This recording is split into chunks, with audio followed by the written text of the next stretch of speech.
Silent Night, Deadly Night 4, Initiation. You're one of us now. Join the club. Girls in white dresses with blue satin sashes, snowflakes that stay on my nose and eyelashes, silver white winters that melt into spring. These are a few of my favorite things. Now listen up.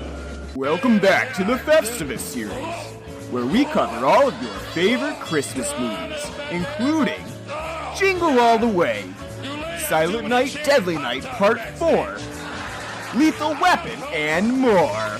Tune in all holiday season to listen to your favorite movies covered on Blood and Black Rum Podcast. Hey guys, welcome back to the Blood and Black Rum Podcast. I am Ryan from ColdSploitation.com. I'm joined with my co-host Martin. How's it going? Yeah, it's good. He's wearing a Santa hat today as we get into the first part of December here. I already started our Festivus series off early with Jingle All the Way. Obviously one of the best Arnold Schwarzenegger movies out there. And right next to Twins. And as we talked about too, a great theme for the holidays. Get your kid exactly what they're asking for and there will be no problems. Otherwise, possibly divorce, possibly Phil Hartman coming in and taking your wife. You know, in hindsight, now that I think about it, because I didn't bring it up when we reviewed it, if I was Arnold Schwarzenegger, I'd be a little pissed off because when he finally gets his that little shit Jake Lloyd, his Turbo Man, he's like, I don't need the doll, Dad. And it's like, that's all you were talking about. Yeah. Piece of shit. That's right. Go Twins. And not only was it a doll, but it was like the giant doll. It was like way bigger than a regular sized toy. So he should have really been. Not even an action figure. Yeah, he should have really been appreciative of that, but no, he wasn't. So today we're moving on with our Festivus series, and being even more traditional. Actually, yeah, we're being traditional. We're tackling someone's favorite Christmas horror movie. So obviously, someone has to love this film. Clint Howard. Yeah, Clint Howard himself. We are continuing our coverage of Silent Night, Deadly Night with Silent Night, Deadly Night 4, Initiation, or as IMDb in the film itself refers to it, Initiation, Silent Night, Deadly Night 4. Or known in the UK as Bugs. Yeah, Bugs. And I would say that Bugs is a much more appropriate title for this film. And even starting the film off with its subtitle, Initiation, is probably for the best, because this film has really nothing to do with Silent Night, Deadly Night, and that's okay. Neither was Silent Night, Deadly Night 3, Better Watch Out. It was sort of connected, but barely. Well, Ricky was still in it. Yes, so. Yeah. And it still did have a killer Santa at one point. The Initiation is super unconnected from the rest of the films, and it also is barely about Christmas. It does take place on Christmas, I guess. The way that the film attempts to let you know that it's Christmas is, oh yeah, there's a lit up tree over there somewhere, or a wreath. Yeah, or we'll have a holiday party and passingly mention Christmas, or visit the boyfriend's family and talk about Christmas and Hanukkah. And how one's better than the other. And how one's the right one. And how the war on Christmas, still going strong in the 90s, Oh, for sure. No one's taking away anybody's Christmas in the 90s. You want to celebrate Hanukkah? Well, not in my house. Which, by the way, happy Hanukkah. Yeah, happy Hanukkah, actually. That's true. I forget. What is it, the second day? Third day? I don't know. I don't keep track of Hanukkah. I should. We should make it a thing, and you get more presents that way. Although I always really did feel for those Jewish people who had Hanukkah. They get 8 days of presents, but they get one present a day. Does that really equal Christmas? I mean, not everyone had the fairy tale true. Christmases you had. It's true. Your wife and I are more akin to that. We're like, Christmas is canceled this year. Too busy working. Merry Christmas. This fucking sucks. Some people just got a can of Simon Eyes, like in Christmas Story. But so the Silent Night, Deadly Night 4 really has not much to do with Christmas at all. And it's kind of disappointing because at least the other films in the series, whether they kind of span the gamut from good to terrible, especially Silent Night, Deadly Night 3, if you go back and listen to our episode last year, they at least pretty much had Christmas in them. And I would say this does a little, even just as much as Silent Night, Deadly Night 3. Yeah, I mean, I think they're both on the outskirts of... Hell, Silent Night, Deadly Night 2 has no Christmas in it. It's just...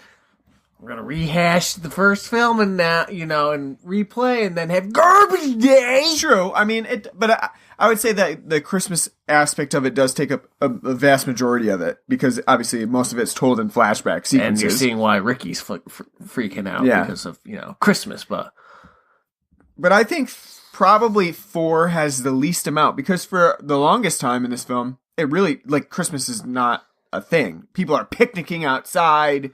Well, because it's in L.A. Right, it's in L.A. But they're picnicking outside. They're, doing everything besides Christmas stuff. Well, that's not fair to them Californians out there because, True, they don't get their northeast. Honestly, I'd rather them do a L.A. Christmas rather than trying to pull out some fake snow that you can clearly see. I mean, to be honest with you, this is more Christmassy than Halloween is Halloween-y. Yeah, in some ways, I think. Maybe not, depending on the Halloween film. No, I'm talking about the original. You're talking about the original Halloween and how Halloween-y it is? Yeah. I don't know about that. I was say, because that's something that's always been a point of contention that we brought up on the podcast when we were doing our Halloween reviews. Like, for, a film that's, supposed to be about the not really Halloween with the leaves and trick-or-treating at fucking 1 o'clock and... I mean, I could give that a pass a little bit because I do see the Halloween aspects in it. This one, it doesn't give me the holiday spirit. All they're missing is eggnog. Yeah, that's true. Which they probably don't drink it out in L.A. because it's got too many, fats and carbs and just, it's not good, I don't know. I was definitely hoping for a little bit more Christmas in Silent Night, Deadly Night, especially because even, the plot itself does not revolve around any sort of Christmas or holiday theme. So, for the most part, this is if somebody, and I suspect it may be the case, I feel like they wrote the script for Silent Night, Deadly Night 4. And really, it was at that point, it was called Initiation. Or Bugs, whatever floats your boat, whatever you like more. And they wrote the script for it. And then someone said, you know what? This would actually fit on, we could get this produced if we call it Silent Night, Deadly Night in this case, part 3, because Initiation was meant to be Silent Night, Deadly Night part 3. So they said, fine, we can do that. We'll just throw Christmas in there a couple times. We'll have a couple scenes that take place during Christmas. We'll call them Silent Night, Deadly Night, and perfect. We've got a pre-existing series that we can just tack this onto, and it's perfect. Now, what I said before is that Silent Night, Deadly Night 4 was supposed to be Silent Night, Deadly Night Part 3, and miraculously, someone was like, you know what, we're going to pass on your script for an Initiation, and we're going to go with Silent Night, Deadly Night 3, Better Watch Out. Somebody thought that one was a better movie than Initiation. Because it is. I mean, it might be. I'm not sure. I really disliked Better Watch Out. I mean, it's got the better subtitle. That's true. It does. That sounds, more Silent Night, Deadly Night 3. Better watch out. For Initiation, just really doesn't say anything to you when you're tuning. I would have rather it be Silent Night, Deadly Night 4 Bugs, because then at least you're okay, I got what it's about, and that's it. It doesn't hide itself in a very vague term like Initiation. However, I'm not sure if I like 3 or 4 more after seeing 4, because I had never seen 4 before this. I think both are pretty bad. 4 may be worse, I'm not sure. Although I did enjoy aspects of it, which we'll talk about in a little while. One thing to point out, too, is Silent Night, Deadly Night 4 is directed by Brian Yuzna, who is fairly well known for his work on Bride of Reanimator, Return of the Living Dead 3, and a few other films that really are sort of I guess I would say lower tier horror films, but still ones that he's known for. Beyond Reanimator as well, he did. So he's done both of those. He did The Dentist, which, you had talked about seeing the covers for Silent Night, Deadly Night 4 and a few other films in Video World. Yeah. Well, the dentist would have been right along with that. No, I do remember that as a kid. The ice cream man was like right next to it as well. And... Yep. And also, Brian Yuzna did Society, which was also written by the same writer of Silent Night, Deadly Night 4, Woody Keith. And the themes and ideas in Society and in Silent Night, Deadly Night 4 are actually fairly close. They both focus on like bizarre, surrealistic ideas.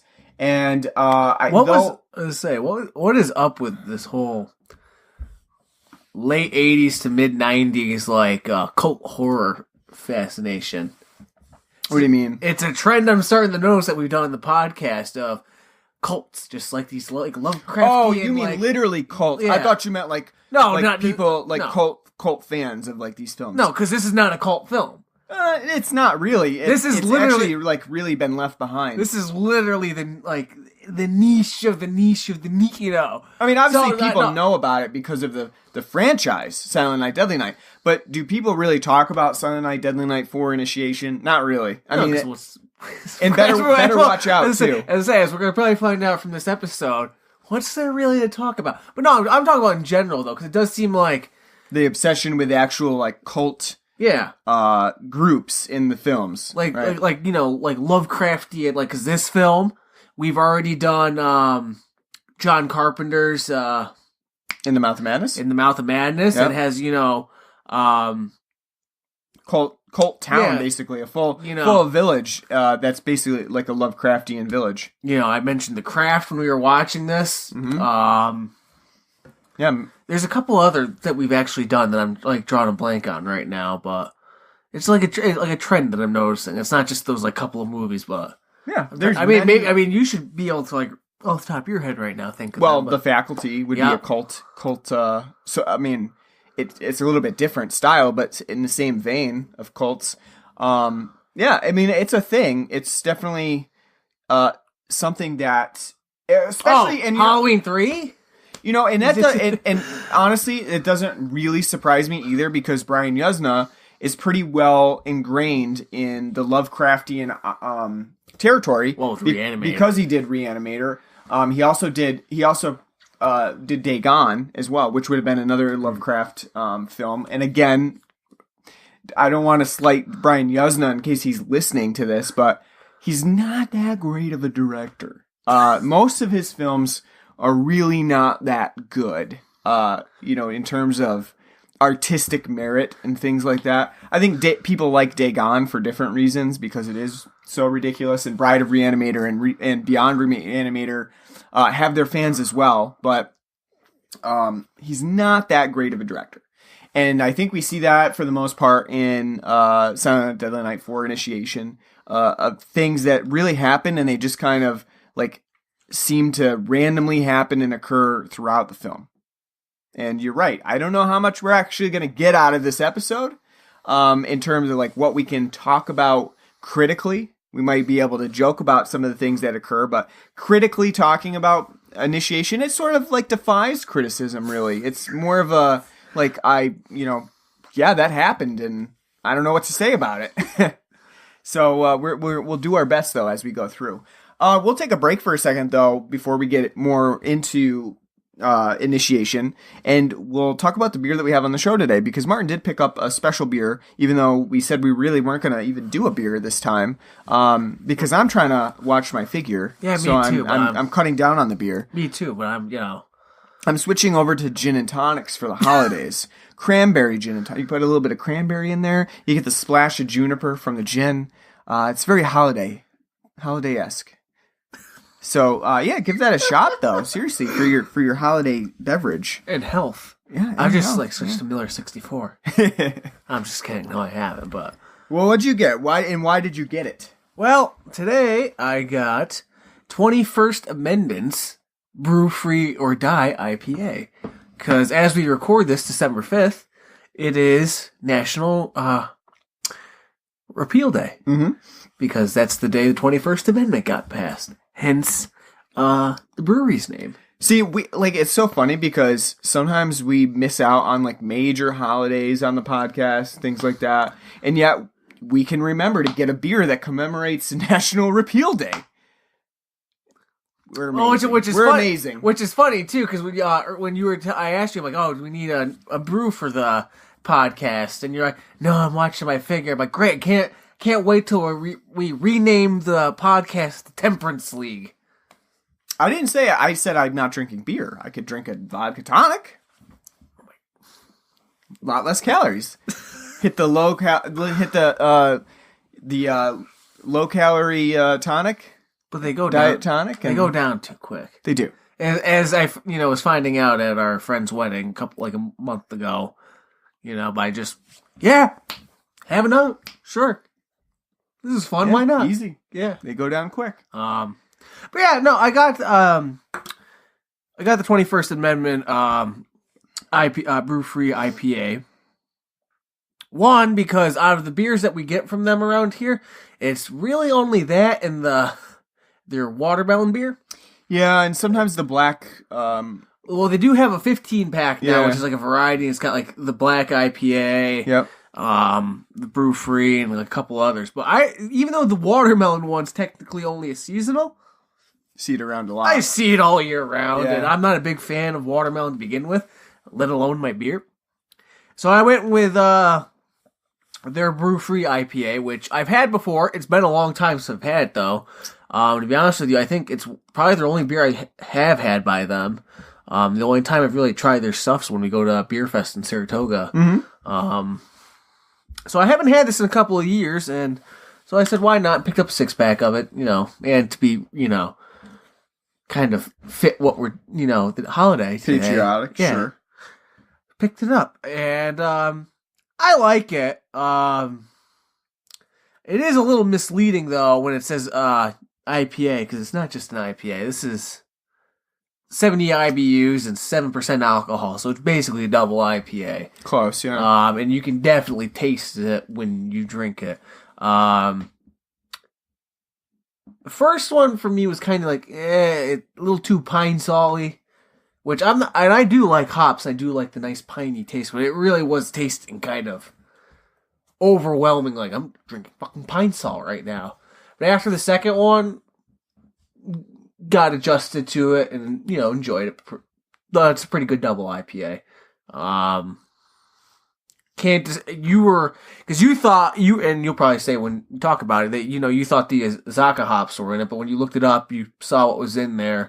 I think it's that Centennial one that's really bringing out that could be. That overly piney taste to it, but it's got like 4 different hops in it. It's pretty good. Not something I really ever go out of my way though to have though, just because after 2 of them, it's just like whoop, right, yeah, good to go. I mean, and I, like I said, I like IPAs, and though I've over the past couple of years have kind of waned away from them, I am starting to kind of slowly kind of get back into drinking them more often now, because I'm, getting back and like, all right, I've been kind of avoiding them for a while, only having them every now and then, because I'm getting sick and tired of the IPA craze, but even as that's going on, double IPAs, as much as I like them, it's not ever something, though, I would go out of my way for. It's kind of like with stouts. Mm-hmm. I like imperial stouts, because they get such a wide variety of, flavors and tastes that you get out of them, right? Never gonna go out of my way, though, for one, because it's a fucking daunting task to drink a 12%, very heavy, like, stout like that. So it's like, yeah, it's good and I'll drink it, but am I going to go out of my way to spend like $22 on a 4-pack for something that's like, had one, I'm good to go for like 2 months? No. Same thing with double IPAs. Mm-hmm. Yeah, I don't go out of my way for stouts either. I don't think I've ever had the Brew Free or Die IPA. I think you have, because they have had it at the... Maybe I just never marked it down, but I don't remember having it.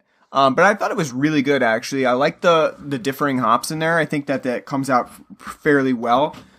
There is the Columbus hop in this one, which is, I guess, their bittering hop. And then after that, it finishes with the Centennial and the Cascade hops. And I'm not really good at deciphering specific hops very well. I do somewhat know the Azacca hop because I've had that from Founders before when they did just the Azacca hop IPA. So this one definitely seemed familiar to me, but I think that there's enough of a distinctive flavor to this IPA that makes it stand out. So I do like this one. I do always like to mention and brag that I have been to 21st Amendment when I went to San Francisco. And there, so I've only had a few of their beers really. I've had their black one, the black IPA. Paul Revere IPA. Yeah, the Back to Black. It's called Back to Black IPA. Oh no, I thought it was like Midnight Ride. Oh no, that must be a different one because there's the Back to Black, which is the black IPA. Because they do have a black IPA that they sell. Because I've seen it before, and they call it the Midnight Ride. And they got Paul Revere on. Because I have seen that before. Yeah, there's one that's called the Back to Black, Back in Black, which is a black IPA / Cascadian Dark Ale. Actually, that is the one though. It has Paul Revere. It's inspired by Paul Revere's Midnight Ride, but they don't. They call it Back in Black. I don't know. Maybe I just misread it. Misread it. Oh my! I've had one of their cerveza styles, and I've also had their toaster pastry red IPA, and I think they're a really good brewery. I've liked everything that I've had from them, and I think that the Brew Free or Die is really good as well. You should ask them why they don't have a white IPA. Well, they might. I don't just probably have not seen it before. Like, they have some weird stuff. The one thing that we also get around here sometimes is the Fireside Chat, which is their winter ale, but it's like a winter ale that I don't go out of my way to try. And I don't know why I haven't tried it yet, because that's one that we have around here, and I really just have not had it yet. So that one's on my list to try in the near future as we get into the winter season, and hopefully we see that around somewhere. But yeah, Brew Free or Die, really good beer. Pretty well respected. Well respected as a brewery, and also pretty widely available too, I think. So if you find it out, give it a shot. They also have a few variations on the Brew Free or Die. They got a blood orange one. I am interested. I have seen that one. I'm interested in they got the blood orange one, and they got like a couple others. So definitely check them out. Are you ready to get into Initiation, and we'll see how far we can get with it? Well, I can tell you right now, this movie already getting 3 points taken off for no warm side of the door. Well, that's something that probably all the subsequent sequels have been getting. And that's why they've all got -3 off the score from the past. -3 immediately. If you don't have the greatest Christmas song ever written for a film in your movie, when you have it right there for you to use. Well, the other thing is that if they had used that song in a Silent Night, Deadly Night sequel, that's all they needed to do. They don't even need Christmas in it. Just use the song. And I'm like, okay. It'd be great for there's the franchise. Birthing the fucking cockroach. Yeah. Yeah, because there is sort of like that montage of in this film as the cult is trying to change her and morph her into this sort of insect thing facing her fears. There is sort of a montage of them doing things to her. They should have played that during the montage. No, what they should have done, the best part would have been, they fucking make a Silent Night, Deadly Night 3 reference with the old, it's playing on the TV, which, joke's on you, Clint Howard. No one's airing that on TV, not even like your local UHF channel. No one's airing it on TV, and I'll tell you what, no one's sitting down to watch it on TV. Not even Weird Al and UHF is like, we're airing, Silent Night 3, because that's all we could get. So, but they do have that, and he's like, it's gonna kill her. So, what they should have done, though, in the beginning, when our heroine and her boyfriend are having the sexiest sex you've ever seen commit the film. Literally a romp on the bed. Yeah. Like rolling around. Literally, where's Cloris Leachman going, roll, roll, rolling the hay, from Young Frankenstein. That's when you should have had Warm Side of the Door playing. Or when they're at, Hank's family's Christmas gathering. Oh, there you go. That would have been a good one. While the father's saying there's a war on Christmas, essentially. Have, that playing in the background, like on the radio, like, and now for a little Warm Side of the Door. That would have been a good inclusion. And it probably would have made Silent Night, Deadly Night 4 like 10 times more enjoyable. Just because of that, like, extra additional, like, attempt at bringing this back to Silent Night, Deadly You Night. have no idea how often, and I mention it every year since that movie. You have no idea how often that song gets stuck in my head. I'll be like order filling at work. It's like, Yeah, because you think about it and I'll during just the montage. And I'll just be like, there'll be thunder and lightning. You think And about then- your boss looking at you I know, like the boss in Silent Night, Yeah, Deadly and Night, like and just nodding. like, you know, like. That's like, what if somebody, 'Cause, you know, at what if work- somebody at did my- that to you at work? Would you feel like a fuzzy feeling in your heart, like, yeah? Yeah, I would, because you know what? They do mention, like one of my one managers always like, you know, it's like I had was doing something one day at work, and this is before he's a manager and he's order filling, and he did the right thing. Like, instead of doing the wrong thing, he did the right thing. And a manager came up to him and was like, I was watching you, and you know, you didn't know that I was watching you, and you could have done this, but you did the right thing. And I just wanted to let you know. And that every time I hear that story from my one manager, I just think of nodding like, oh, he doesn't know that I'm watching him right now, but he's taking the time to fix that sign, you know? It's just... Nodding approvingly. I know. I love that song. It's great. It's and I think it would have made Silent Night, Deadly Night 4 10 times better. You know what? I'm going to make sure to add it on my Spotify. There you go. Yeah, for your Christmas playlist. No, seriously, I love that. You had one of the greatest videos ever of just... The montage. Silent Night, Deadly Night, the montage. Yeah. Did it get taken down? Yeah, it got taken down. Yeah, someone...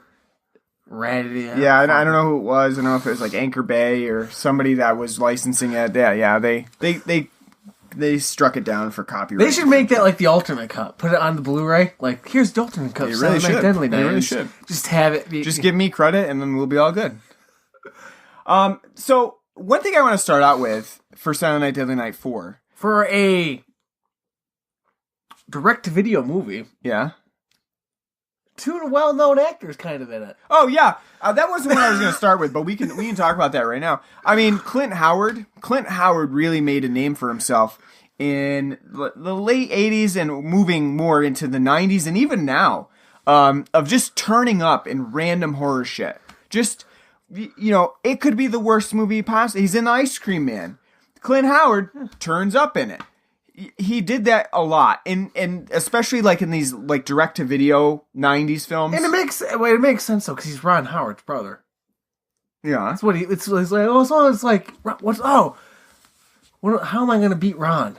Ron's fucking directing this and directing that and winning awards up the ass. So basically, show up in just sheer numbers. Just like oh yeah, I'm just just do whatever. And it seems like he likes horror movies. I mean, obviously, if you're going to devote all your time to doing horror movies like that, I hope you like them.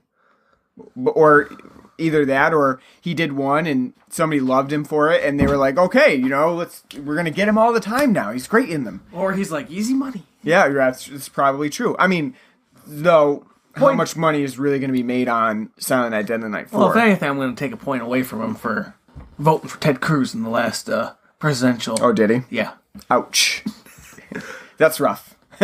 But Clint Howard, he just would turn up in a lot of things. And I think probably his output has gotten shittier over the years. But at the same time, you gotta he's again like Malcolm McDowell, who just is like, sure, I'll be in that. I'll do it for the love of acting. That's right. Right. The other one, Maud Adams. I mean, and I would say she's not a very well-known actress. She was a Bond girl twice. She was a Bond girl twice. She's the only person to be a Bond girl twice. But I don't know that many people just watch it. I certainly didn't recognize her.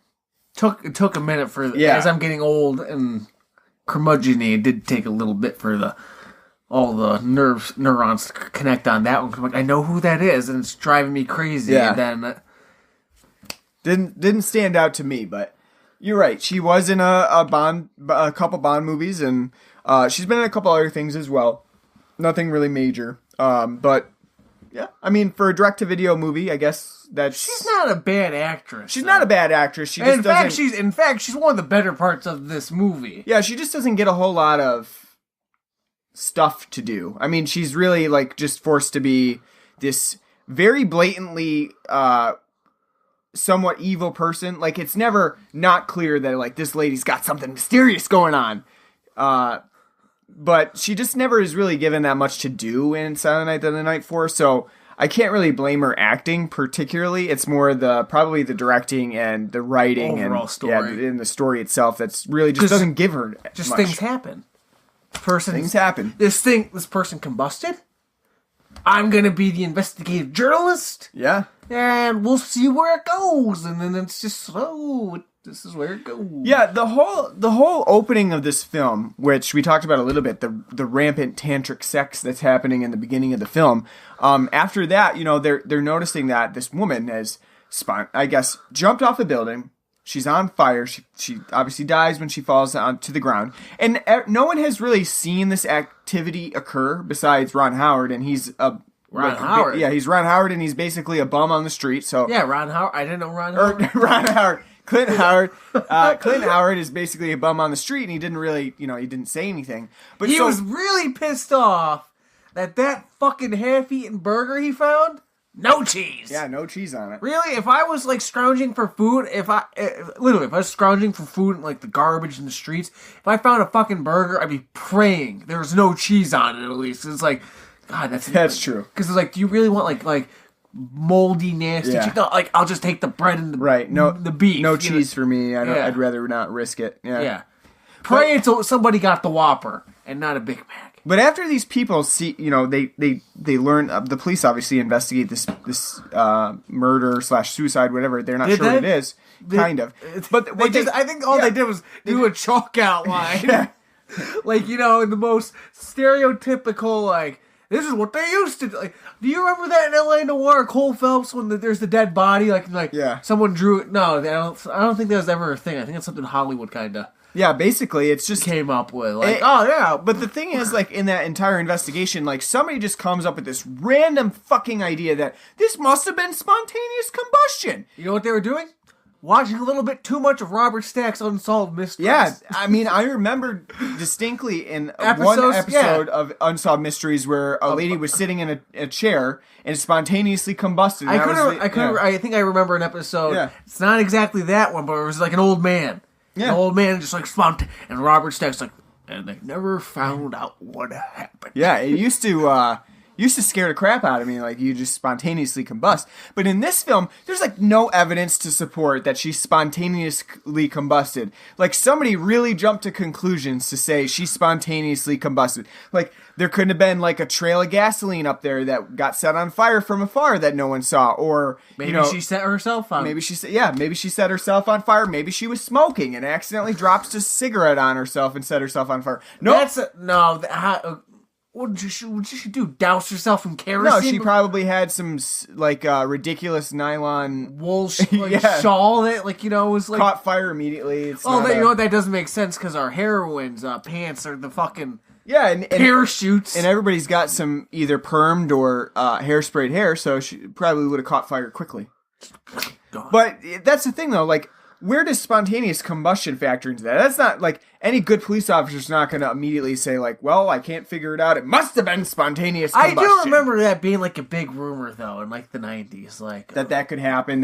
Sometime. I remember, talking about, elementary school, in 5th grade. You hear, you could spontaneously combust it, if you held a fart in. That's probably what she did. She held a fart in too long. Well, women weren't, Yeah. It was a buildup of farts. It propelled her off the building and set her on fire. What's funny is I did see a meme this morning on Facebook, the old book face of, it's when you find out women poop and it's a guy sitting on a cliff forlorn, they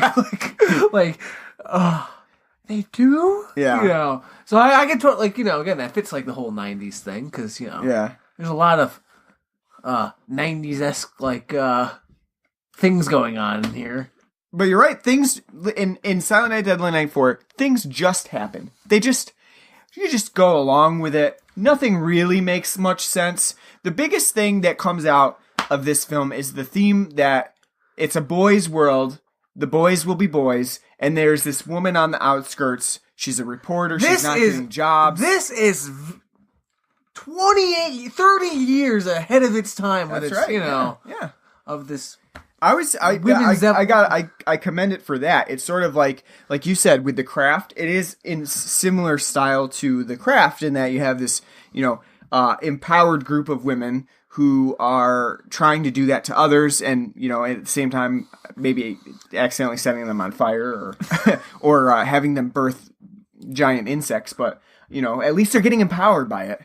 But yeah, things just happen. One thing I wanted to bring up at the start of this is that before you interrupted me rudely about Clint Howard, is that a lot of people, and I don't know if I should say a lot of people, I've read that a couple people have referred to Silent Night, Deadly Night Part 4 as the Halloween 3 of the series, because it is like super unrelated to the rest of the films. It does have that insect aspect of it that Halloween 3 does when the masks sort of... it is making me think more of Phenomena. It does, yeah, it does remind of Phenomena as well. But I just thought it was interesting. Just because it's so random. Like in Phenomena, it's like, oh, this shit's... And then like... There's a monkey! Well, the chimp makes more... Donald Pleasant's chimp in that movie makes more sense than like, I'm telepathic and all of a sudden talking to insects, Yeah. Yeah, I do think it does seem like in this film, like some Italian guy is like whispering in his ear, like, "Why don't you let insects? Creepy, eh? Spaghetti." I do think like I'm surprised that somebody had the gall to compare this to Halloween 3. I think I want to say I find it hilarious that people had because I read what I was reading online was one reviewer compared the effects to Cronenberg's The Fly. The Fly, right. How dare you? I think not even close. Well, you know what? They're not as good as The Fly's, but I will say that the effects are probably one of the best parts of Silent Night, Deadly Night 4. They are at least practical. They do have that goopy Cronenbergian... No, I mean, they're not bad, but like Cronenberg's The Fly, that's like still, as we talked about when we reviewed it for our, Jeff Goldblum month, one of the like best practical effects you'll see in film. Here, I mean, it's like good, but like I think the biggest comparison from this just comes from the fact that they both have insect stuff going on. Silent Night, Deadly Night 4 has bugs and they're goopy and they're they've got like there's a bug birthing scene. There's giant cockroach things that come out of people's or go into people's stomachs, come out of people's stomachs. So that whole aspect, sure. I mean, it resembles Cronenberg stuff. Are the effects like up to that par? Probably not. But they are good, and they may be the best part of Initiation. If you watch the film for anything, it's probably be for the effects. And even so, like, this is one of those films, I think, that you see as a trailer, and you're like, huh, that looks kind of interesting. You see the best parts of the effects and stuff in the trailer, and you're like, that kind of looks like fun to watch. And then you start watching and you're like, this is not fun to watch. I am not having fun watching this. This is an 88-minute film and it takes literally until the last like 25 minutes for shit to happen. Yeah. Until then it's just like, I think just shit's yeah, like things happen randomly, really, really things happen for no reason. And the main character, Kim, is really kind of propelled into this whole scenario where it doesn't make sense why she's doing this. She's going against her boss's will by going to report on this spontaneous combustion death, and then she's going into a bookstore to research occultic things, and happens to meet Maud Adams. Maud Adams' character Fema, and terrible name. And Fema is so clearly got something going on behind the scenes that, like, there's never a mystery to this at all. No, you can totally tell she's coming off of like a lesbian witch doctor. Yeah, absolutely. She's like, and even come to my picnic. What person's like, if you went to Barnes and Nobles and you're like buying the next book for the book club, Yeah. And as you're checking out, someone's like, you're very pretty. How would you come to a picnic tomorrow with me? Would you be like, I'd love to. I think it would depend on if there was free booze there at this picnic. Then I might. I would be like, sure, I'll go.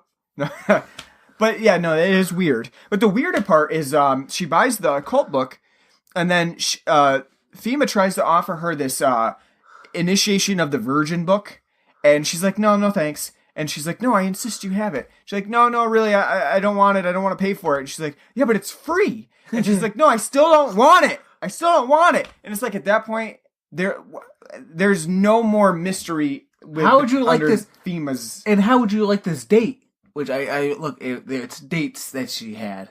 Their dates? I really thought Who the fuck eats dates? I really thought they were just meant to be like dried up bugs. They're supposed to be dates. Yeah, I mean that makes sense, I guess. Dates, but at the same time, you can even see Neith Hunter, who plays Kim. What a fucking terrible name. Neith, I know. I mean, I'm assuming that's how you say it, like Keith, but Neith. Yeah. I'm assuming, but I don't know. So it could be Ninth. I don't know. That wouldn't be better, but.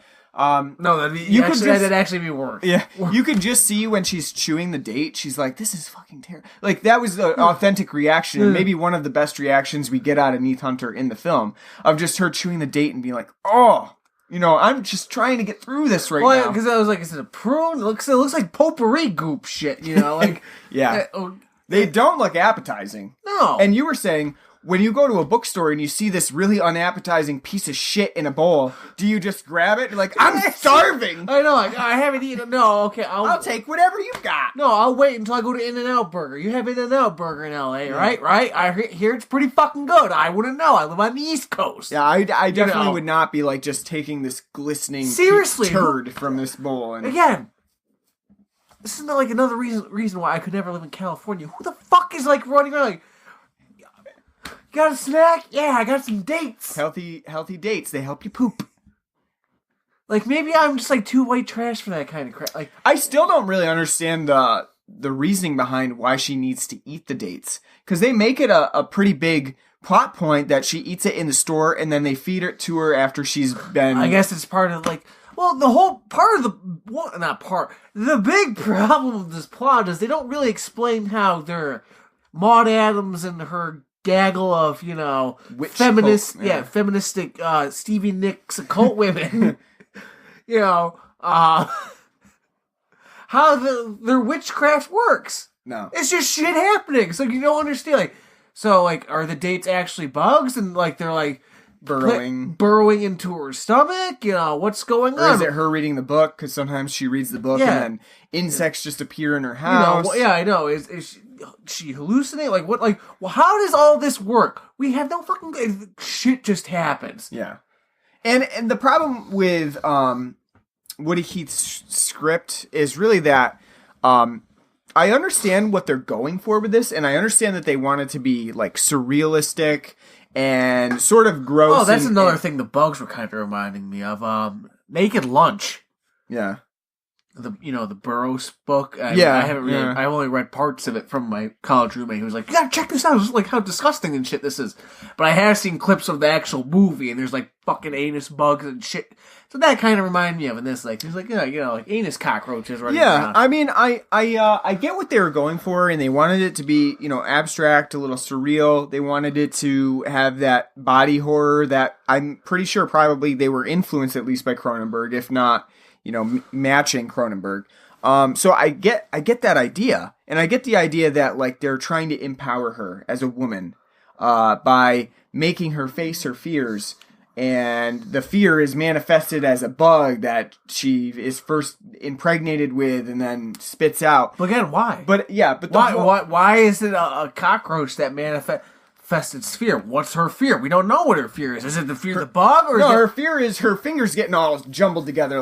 Bound. I don't know. I don't get it really. I don't feel like the surreal imagery, if there was an intention by all of that, I don't really feel that it comes out. And you really need that if you're expecting, if you want to be Cronenberg. If you're going for a theme like that. You have to be pretty cerebral and have it thought out. There has to be method within there that the audience can get at least a thread of, because we really don't have any idea what that technically all means. It doesn't make sense why she has to birth the bug and then she births the bug and it comes out of her, and yet she's not finished with the initiation. She's now got to murder another boy. Why? Why does Clint Howard have to rape her? Yeah. After she's already been, had the cockroach, shoved up her cooch and... But with a dildo nose. Why? As I said, that mask, it's like, now I know where Kubrick got Eyes Wide Shut from, Yeah. He's like, everyone's going to be walking around with big penis masks, and they're going to have orgies. Yeah, it doesn't, just none of it really comes together in a cohesive plot. You can get the gist of it, but the actual understanding of what they meant by it is another thing entirely. And I don't know that even maybe Brian Yuzna or Woody Keith really know what they meant by initiation. The main theme, overall theme, is there to an extent, but actually getting anything more from it is pretty much impossible. But again, it doesn't make sense. Yeah, no, it doesn't. Because she's being initiated into this covenant or whatever the fuck. Yeah. Maude Adams' daughter literally just died the other day. Yeah. So how what she calls her daughter. Maybe she's referring to her as a daughter in the sense that, like, she's the daughter of the coven. Because she does refer to Kim in the same sense as, like, she wants another daughter. She's trying to, so... Yeah, I know, but so my whole point is, like, again, it's not explained enough. So if you were just to take it at face value, okay, so her daughter died. Well, the explanation is that her daughter wasn't strong enough to be able to do the murder, so she's burnt from the inside out by this fear that she has. And we see that a little bit with Kim because she gets in the shower because she's starting to catch spontaneous fire. So she's putting it out and she has to go murder somebody so that she doesn't catch on fire. Her boyfriend's little brother that we saw for 2 seconds at the family Christmas party of her boyfriend wearing that strapping turtleneck But the other thing too is that at the end of the film, Kim begins to catch fire because she can't murder. And so what she ends up doing is all of her fingers clasp together into like this big tentacle, and it's on fire, and she shoves it through Fema. And so Fema catches fire, and everybody's okay, and the coven ends. And it doesn't really make any sense either. Is this a thing like she's the head witch? So the head witch, it's sort of like vampires. If you kill the head vampire, the one that turned everybody, then everybody's not a vampire anymore. Is that the same thing with Fema? It's really not explained. And the end of the film is absolutely so abrupt that you like look away for a second and it's over. It's just... Yeah, I missed it because I looked away for a second. You missed it. All it was a shot of Fema on the ground, to mimic her daughter's death on fire. And then credits, done. That's it. We're out. This film is one that probably... if it had been better paced, better written, it could have used a longer running time. I wouldn't wish that on anybody in the way that it's presented to us now in this film. At 86 minutes, this is still really boring until like the last 20 minutes. And even still, it's pretty boring. Yeah, I would say that the last 20 minutes at least pick up. I just got a nice laugh out of Clint Howard and his penis mask. You know? But I would say like the last 20 minutes actually do pick up. The whole bug aspect of it becomes more prominent towards the end, and it's a little bit more entertaining. But the first, 50 minutes of her just being, a reporter and trying to figure out this... She's not even a reporter. Yeah, not really. I mean, she wants to do it, but the men keep holding her down, because it's some boys will be boys. What I don't understand, too, though... This goes back to the whole, surprise! So the whole town's in on it type of, trope that I said that is becoming a more and more common theme as we kind of go along in the films we review. Why is her friend that was at the secretary where she worked, who's boys will be boys, type thing? Why is she in on it? Yeah. She doesn't attend the picnic or anything. I know, but why is she on? Why are other people who are why are you in on it? Yeah, it doesn't make sense. It's kind of like how God, I'm drawing a blank, but there's one movie I'm thinking of that we reviewed where it's oh, you can help me, and it's surprise, I'm I'm part of the cult too. Everyone's a part of the cult. Woo, yeah. Type, Yeah, it is. It's weird. It's not explained, and I don't know. It just makes even less sense in this because there's no hinting towards it. It's just all of a sudden, yeah. Whatever her name is, Janice or whatever. Yeah, Janice. She's in on it. So she thinks she's gonna reprimand Ricky for trying, and she's like, "Nope, you're gonna make this even worse. Stop it." You have raping to do later. Let's talk about the amount of Christmas that's in this. What do you see for Christmas movie holiday stuff in here? It's normal. It's literally a normal California Christmas. There's wreaths and trees, and that's Yeah, it's the walkways sometimes have Christmas stuff on it. There's Christmas stuff on the TV a little bit. My favorite part is the holiday party that they have with Kim's boyfriend's house. Yeah, Hank, yeah, because that dad is just hilariously stereotypical. Give me a beer. Yeah. Drinking it from a mug in his own home. Like, who's like, bought some High Life, and I want my wife to pour it in a frothy mug. He probably has a Hopsy kegerator like I have. That's how he gets it. No, but that's probably my favorite part because it is so ridiculously over the top. She doesn't celebrate Christmas. She's Jewish. Yeah, he just keeps laughing about it. It's great. And she doesn't really say anything. And women, I believe, and just again, it's like one of those like nightmares that you would have, if you bring your significant other over to your family, and them just totally going off the rails. Like, they're a little crazy, but then like as this is going on, you're like, oh God, no, no, why are you saying that? Like, so he's like, yeah, no, she's Jewish, and he's like, Jewish. And then she's like, yeah, I'm not really religious, to be honest with you. I just think, they're all just kind of there, that's what I think. And he's like, well, I think women belong to make babies. And, and to be, stay at home and take care of babies. Yeah, and then she's like, okay, so that's good. He's like, woman came from man's rib. That's why you stay at home and make babies. He really shifted away from the whole Christmas thing quickly into like totally different territory about how women should stay in the house and make lunch and dinner and bring beers. His wife is just sitting like, oh, honey. Well, that's why I'm an alcoholic. The other funny thing about that too is that this film is really like over the top about that whole thing because even her boss is like, okay, you don't get the job, but you could go make us some coffee now. It's just very... well, not only that, but not only that too, but her boyfriend takes the article that she's like, you didn't fucking want to do that, you stupid son of a bitch. Yeah.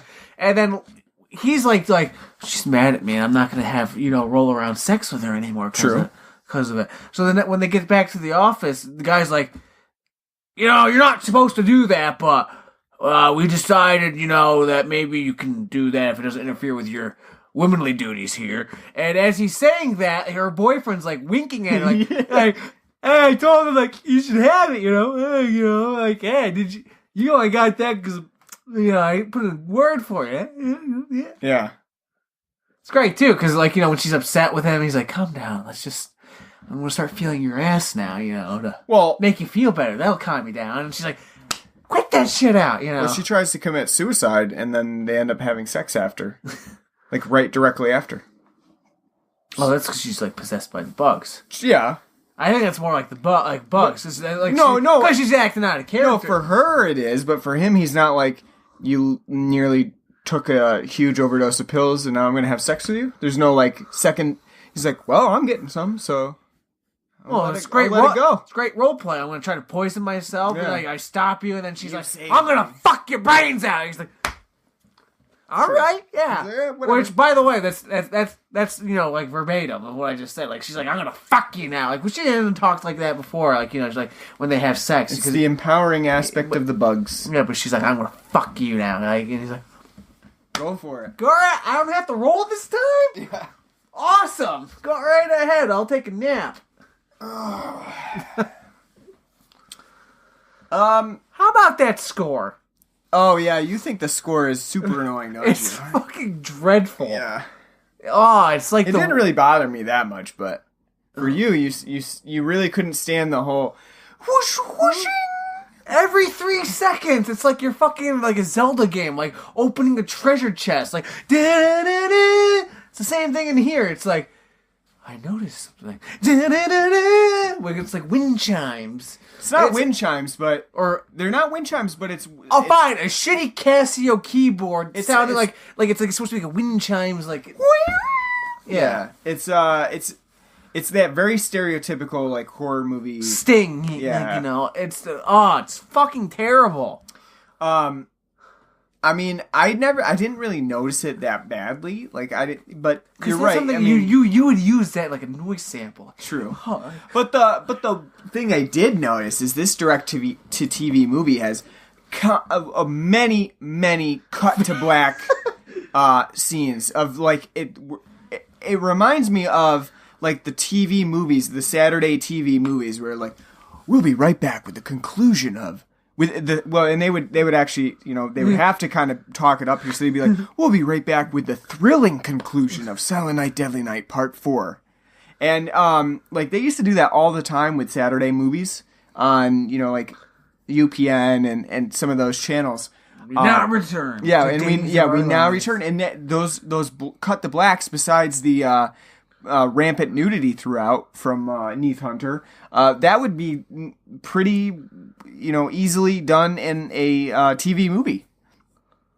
And a lot of this film really does resemble a TV movie, from the cuts to the storyline itself, which in the opening of this film, really, you said it best, actually, resembles like an Are You Afraid of the Dark episode. Oh, like an adult, terrible cut to, you know. Especially that beginning aspect where, you know, the whole spontaneous combustion off the roof takes place. You see Clint Howard's face when he runs off, and then it just cuts out and goes to the title card. You're expecting like you know, the Midnight Society presents the tale of. It very much is like a 90s TV show, like 90s horror TV show.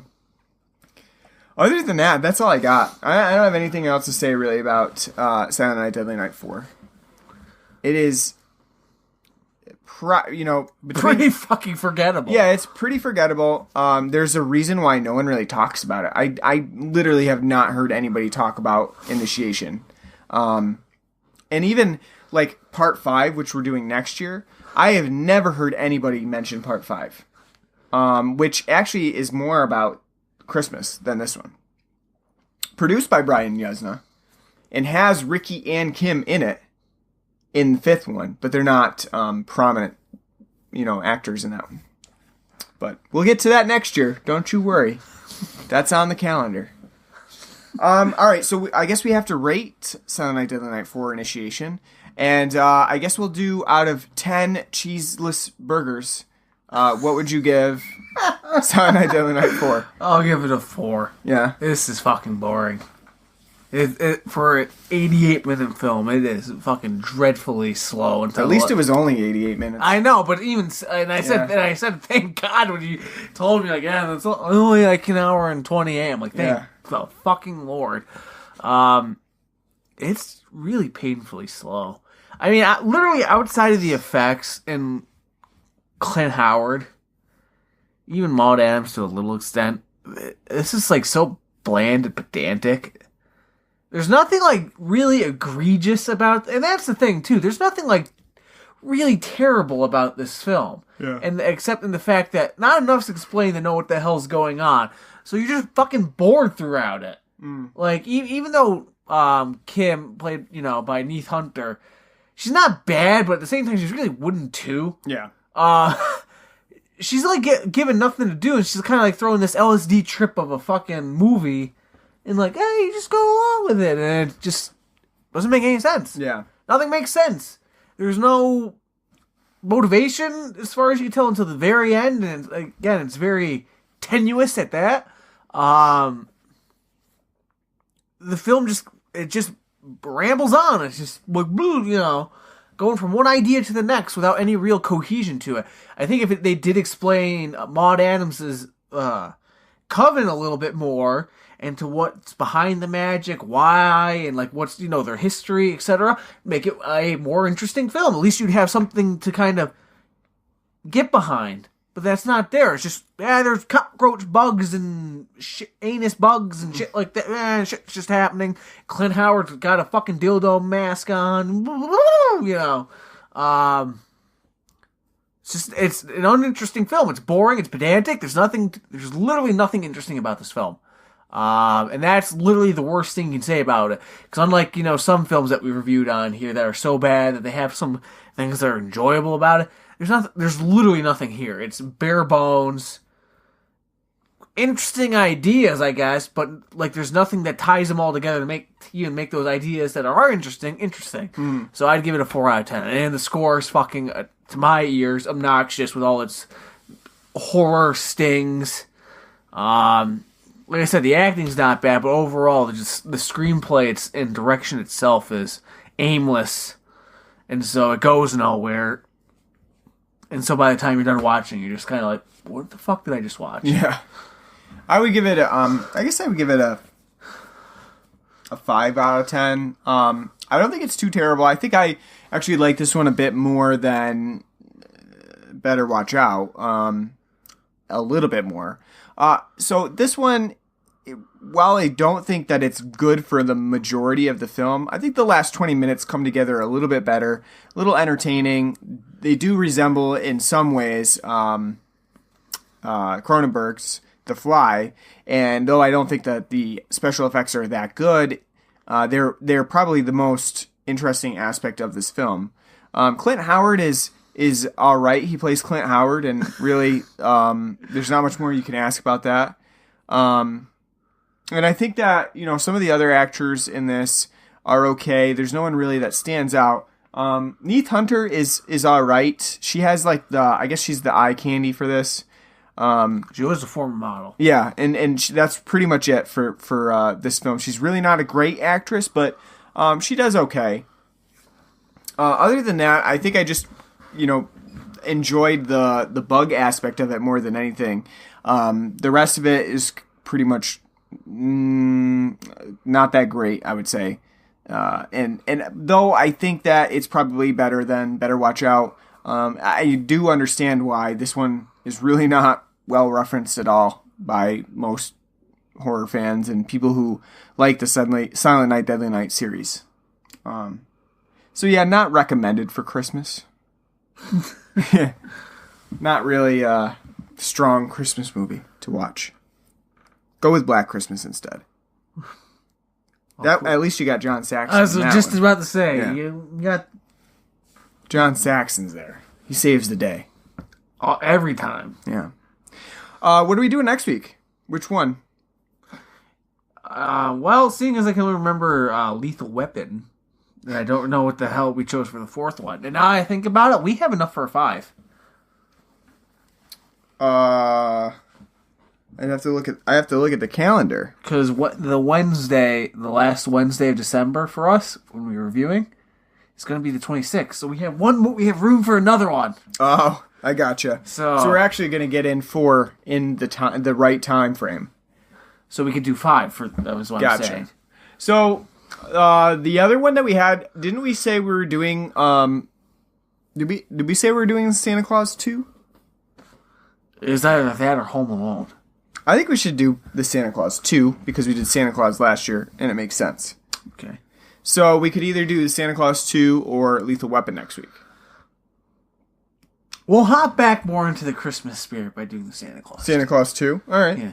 Sounds good. And then we'll do Lethal Weapon, and then for the last one, because we got a bonus one, we'll figure that out. When we get there. There are a few that we could do.